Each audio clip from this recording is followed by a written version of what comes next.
a team with this much experience. But if you were to try and take a team fight and you think that you can get a few picks of your own, this might be an opportunity for you as well. Well, they've got to turn it up to 11 if they want to bring it back after that utter domination of their existence, because the pick style on towers it fit UTA perfectly in that game.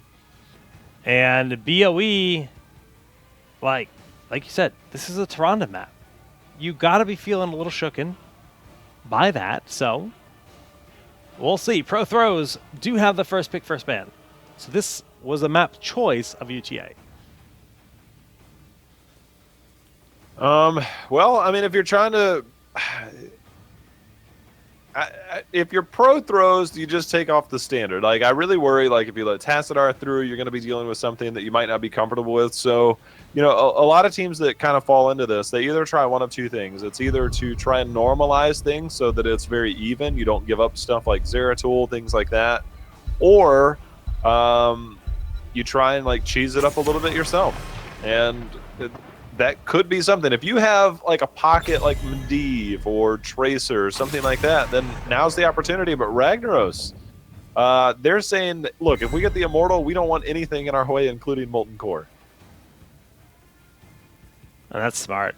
I think the Rag ban here is really kind of brilliant, because you leave open so many good options behind that too. And like you mentioned, the Ragnaros has a defensive option. He just slows things down.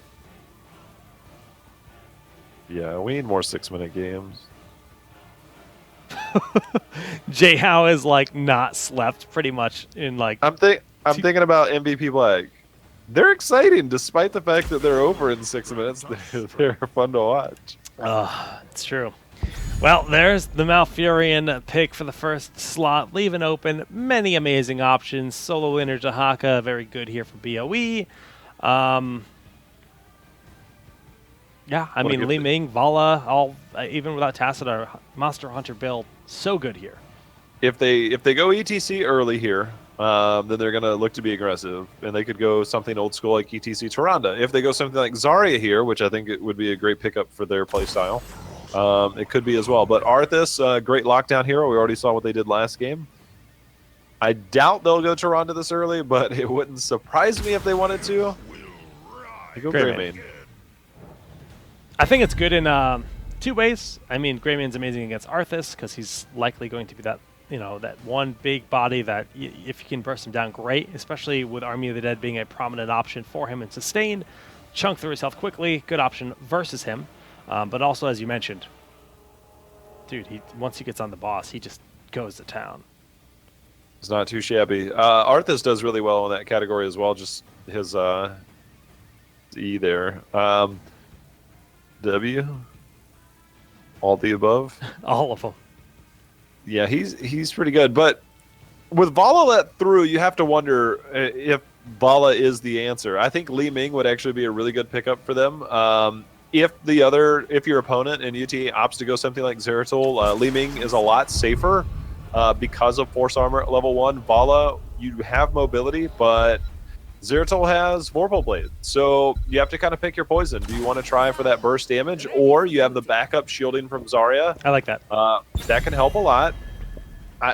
Solid draft so far. I'm okay with where they're going. Yeah, this is just a nice little cautious, bit of option that they can put on. Vala and Zarya both provide a fair bit of poke, and that's something I think they're going to need. But ETC being banned out here. Yeah, who's their main frontline going to end up being? Because if Arthas is here and they have the option to control the warrior pool a bit, we can assume this is going to be a Monster Hunter style build. Jay, how do you feel about the option of banning ETC and then taking something like a Nubarak to line up with Arthas? I mean, it kind of depends. I mean, you might want something like Li Ming for yourself. It doesn't do as well into Zarya, but it definitely has value on this battleground. I don't know. I think right now, like especially with the Tyrael rework, I think Tyrael would probably be a little bit better option than a Nubarak, just because you still get the anti-mage kind of warrior setup. Plus, you have that follow up with Sanctification for Greyman if you choose to engage. And Syndragosa is an absolute threat this game for this battleground, both in team fights and with immortal pushes. Oh gosh, yeah. I didn't even think about that. Like, we haven't seen that in so long. Arthas just returning to the meta, but it's turns him into Sylvanas for a little bit, where you just shut off literally all the structures and get mega push potentially. Tyrande, respect ban over, the Zeratul that we were thinking as an option, and the snap lock on Karazim, almost expecting that Tyrande ban. Somebody's probably on comms like, I want to play this. Alarak. High skill hero, but people say this is one of his best battlegrounds if you can use that telekinesis. If you're fighting under the opponents or under your immortal, you can use that telekinesis to land a free stun. Also, there's a lot of opportunities when you're defending the immortal, especially around some of the far left and far right side, where Counter-Strike can just be utterly disastrous down some of those lanes. So high damage for sure on this team, high front line with that Karazim. What's their response going to be? Who's their tank? I mean, I feel like Murden and potentially even Skullcracker Murden, but Murden should be a priority here because you're going to need somebody with high health because somebody's going to get locked down on the front line. You need somebody that can survive a lot of that burst damage. Zarya shields are nice. They go Varian instead. Okie dokie. They're looking to snowball. Far more poke on the side of Pro Throws, but now Varian, if you guys do not know, have not watched Heroes in the last couple of weeks, I mean, he's still a good hero for sure. Taunt, amazing talent, but his control in the early game is not great, and he does the new defensive build that we tend to see gives him a lot of DPS against auto attack heroes, so that will make him a really bad target for someone like Karazim in particular. But then 7-sided strike on a lone frontline hero like that, shield wall. Well, yeah, I guess that's going to be essential. Think about this. Arthas is a root. Unless Alarak gets you into a stun, there is no hard CC. So a root, you can still cast abilities. So if you go shield wall at level 4, you will, unless you get hit with a Sylvanas Wailing Arrow.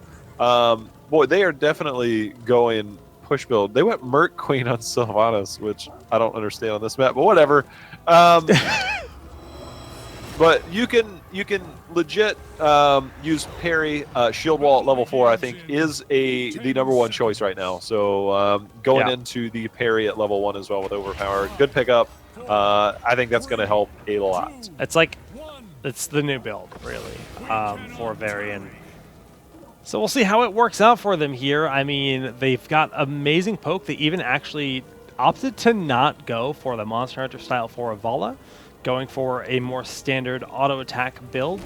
Right out the gates, though, 1 tower down. 20 seconds in. Yeah, a little bit slow to respond there, the double root. And the other thing that I kind of wonder, scouting drone, we see it's pretty popular in terms of vision, but you're really looking to try and get value out of a Li Ming, who's basically, and I'm just going to throw this out there, force armor against something like Sylvanas, who goes Lost Soul at level 4, and Alarak, who has a pretty short cooldown on his lightning as well. You lose those stacks pretty quick, and you don't get as much value out of it because the Shadow Dagger that will proc that will happen quite frequently, and so you don't get near as much value out of force armor on this. It's a little bit surprising to me. Also surprising to see the rotation. They're putting Greyman in the solo lane for the Alarak to be part of this rotation. Alarak gives your team far more kill potential with telekinesis, pulling targets into things like Howling Blast, and that's what they're eager for here with their intent to swap like that. Pugs, not drugs, not able to duel against Cure that well because Gilman Cocktail. Oh! Not available? Did he not have mana? I didn't even... I don't know. That's not something you expect to lose, but he went in hard for that kill, did not get it, and ended up paying with his life. Now, if we see a dominant push on the Immortal, there's a strategy I've seen a few teams doing a little bit lately, is that they've been getting the Impaler camps on good routes there, actually. But they get the Impaler camps to try and push. They actually hold them. I'm curious if that's something they'll try and do if they feel confident on the Immortal. Lieutenant Dan getting a lot of damage over that wall, putting the pressure on. Now Greymane in the top, trying to do some DPS, two-man route, but a good Q out from Alarak to force them away. Huge will end up going down to the damage from Li Ming and Vala Itobi. Looking for that Radiant Dash away from the Li Ming combo, going to be able to get that there. And all the while, I mean, it's pretty darn even when it comes to the health pools of these Immortals. Good defense, good start from Prothros. Yeah, I think this is probably the unexpected start. I don't think anybody was anticipating this this early 2-0 in terms of kill potential. But it seems like UTA is being super aggressive with their comp and relying on Greymane basically in the back. That first picks up, and now he's over there pushing on the Immortal. Interesting strategy so far. The rotation up should be enough to activate the halftime show. Here we go. Greymane tapped the top well. The 4 is not locked in for UTA, so they are in a bit of a deficit when it comes to their full power, but still maintaining an offensive position on the side of the map, looking to defend their Immortal here. Combo in. That Zarya Howling Blast goes out. The Haunting Wave was an option for you to go in, but he's not that ballsy. That's something you gotta be really aggressive there, but this is Greymane just continuing to stay on this, and you can see him chunking through that health. So this is going to be a big push, and you already have Merc. He knows. Go ahead. He knows that if he takes that damage from the cleave, he's still getting min-max value by staying in that Morgan form rather than backing off. It's just interesting to watch him sacrifice his HP to do that, you know, time and time again. All right, so they're going to get that camp. They're not opting to go Impalers because they didn't have time. So they actually triggered that because the camps will disappear if they're active. Right. When it spawns, you can still get them. So that's why he Hunting Waved over. I don't know how much push, but it'll be here momentarily. And this is frightening. This is absolutely disastrous for Prothros. Sylvanas, Fallen Shaman, in a still shielded Immortal already on their fort. Combo goes in. The Howling Blast follow-up is there. Sargeras will go down. Pugnat Drux trying to stay alive here, but they're just going to focus on the structures. Look to push this on in. If they lose another member, this could be, you know, keep wall going down. Still died to that. Oh, wow, okay. So they can't be as aggressive, but another good Alarak combo will take down Zarya. This Immortal loses tremendous value with that Sylvanas death. They do still get an entire fort and a key turret, so not bad at all. Gladius! Very greedy. A couple just over-aggressive plays stepping on in. Almost felt like he was expecting Sylvanas to appear out of nowhere and stop that tower from shooting at him. Well, they got quite a bit out of that. Again, we are seeing another very confident Greymane players. We see Wizard Duelist again, but Kevin taking quite a bit of damage as the invade there. Prothros a little feisty this game, Jake. So they turned it up. They're looking to bring this to game 3 if they can. Trying their very hardest, that's for sure. And 7 has been locked in for both of these teams. Now the Varian build continues on. Live by the sword, picked up here with that shield wall, making him so very tanky and being able to dish out damage when he's being sieged up. Basically punishing his opponents if they ever try to kill him. You know, I was casting E-Star. They were on Battlefield of Eternity, and I had a really good time because one of their players went by, his tag was X, because his real name's Savage. He was on Illidan and he kept going so aggressive. I was like, dude, X is going to give it to you. Oh, over the wall to steal this camp. To Grandma's house we go. Sargeras steps on in though. Oh my goodness. Malfurion just did 14 backflips, but it's not enough to save his life. Well, Li Ming resets can definitely do wonders there. I don't understand Malfurion's positioning. I think he saw the telekinesis move Variant off of it, so he felt the need to stand on it. It was a little bit over-aggressive, but Shield Wall, as we talked about earlier, got some serious value there as he just absorbed so much damage. There was no support. and it just didn't matter, basically. And that's the power of the current variant that we have here. Charge in, again, no stun, but Itobi Radiant dashing away.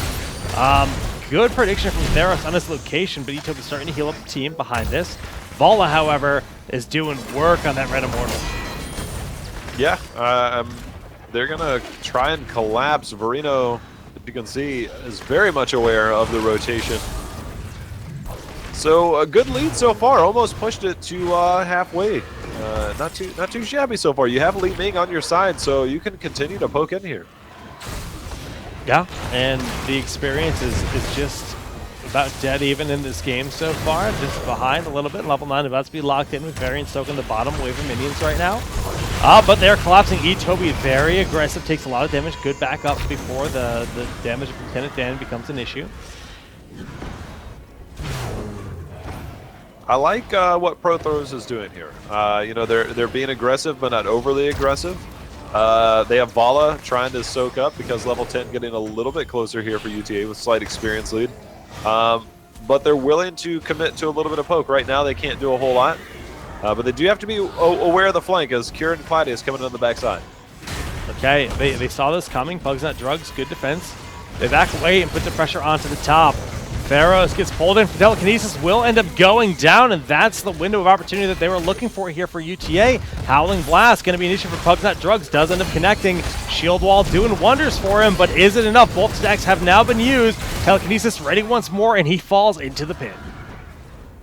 Yeah, I mean, it just goes to show how strong Shield Wall is, but it can only survive so much there. Nicely done by UTA. They're going to try and turn this. They have level 10 available to them. They're going to get what appears to be another Immortal here, but will they try and make the play with Sylvanas similar to what they did last time with that Merc Queen at level 1?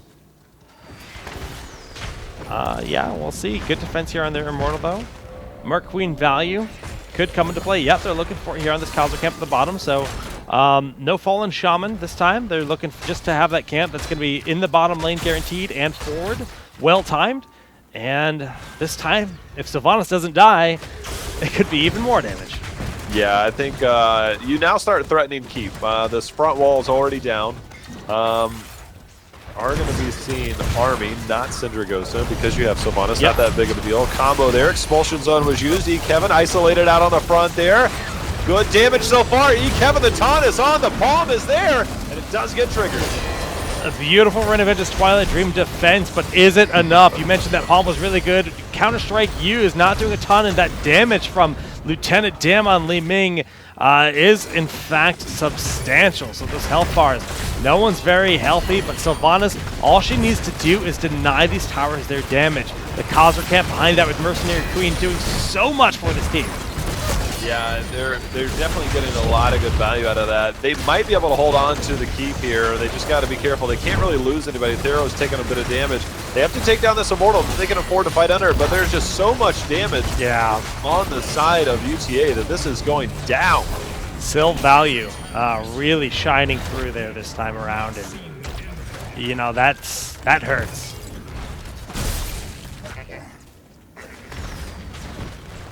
Well, level 12 to 11, almost 13 talents here. When it comes to the heroics, nothing out of the ordinary. Still going to be the taunt style, especially with him being the only frontline hero. Need the additional health pool for sure. Fallen Shaman camps will be picked up on either side, and before we have another confrontation, everything will be up and ready, but we will have the talent tier advantage for a good while on the side of UTA, so we're still going to have to see some pretty passive positioning, especially due to this bottom keep being down. Early Shaman can't pick up here by Prothros. They're going to try and like force a few rotations, and when you're down in experience, sometimes you don't necessarily time these around the Immortal. You kind of try and force rotations. They actually don't have anybody obtaining experience by that, so it looks like they're looking for a 5-man gank, or they just don't want to have anybody posture up that far. So small missed opportunity, but they are indeed looking to see if they can catch somebody rotating, which it does not look like they're going to be able to. And yeah, you're mentioning this 5-man attempt. It's inefficient. They're losing experience in bottom right now. you know, slowly but surely minions will die, and that experience will not be gathered. Catapults, that's the other part of the issue that we don't really talk about, but they kill waves quickly. Oh, speaking of dying quickly, Lee Mingus in the dumpster. Greymane will join her in Dumpsterville, and that's just going to be a really scary Immortal marching on top with Sylvanas behind it. Is that a real place? Dumpsterville? I'm sure. Yes. America's got a lot of dumb town names. He's Googling it. I'm looking it up right now. He's like, it's more important than this Immortal phase. 2 people are dead. Nothing's going to happen. I mean, this is just free damage. Oh, I know. I'm agreeing with you. Yeah, I mean, the fact that this is on their side, this is the best opportunity they're going to have, because this is going to be another keep falling if they give this up. There's way too much shielding. This could potentially be game. They need to try and push this out as best they can. At best, they take some shielding off of the other Immortal. No, you don't have 13, but your window, as you can see, the catapults will be pushing. If you play the stall game, you will lose due to catapults. Now, the minute Vala shows, they will instantly push back in. This is going to get real scary for Pro Throws. And as said, there they go. Expulsion Zone has to be used. Kevin gets stuck in the top part of this, but it doesn't really matter because he buys the Space Force team to get all that DPS in. Vala comes back in, nice multi-shot, but it's 100% shielding here on an Immortal with a Sylvanas behind it, a 2-level lead, a talent tier advantage, and a keep already down and pushing in bottom. This defense is basically impossible. Yeah, this is not going to be pretty. Sargeras is caught up in the front. Nice. Twilight Dream, he somehow lived. We have a 1-for-1 trade so far. Shield Wall doing great things. Lieutenant Dan, if he can stay alive and get a few resets, Pug's not drugged somehow. Managing to stay alive as Counter-Strike misses there. Oh, it's up to Lieutenant Dan to try and ward this off, but they have a camp, Merc Queen, and Sylvanas. It's going to be tough. By tough, I mean probably impossible. I don't even know if the Immortal needs help anymore. He's got 60% shield, and he's going to walk up to that core and do his worth. Oh, good shield wall, denying all the damage from the cursed bullet. The silence is out. It doesn't matter. Claudius very low in the back, but Cure diving in deep, working for him. It gets pulled in by the top, but a beautiful palm. Shields are down on the core. UTA gonna take the 2-0. Well, I must say, Pro Throws held on a little bit longer there than I thought they would. But UTA, #1 for a reason, Jake.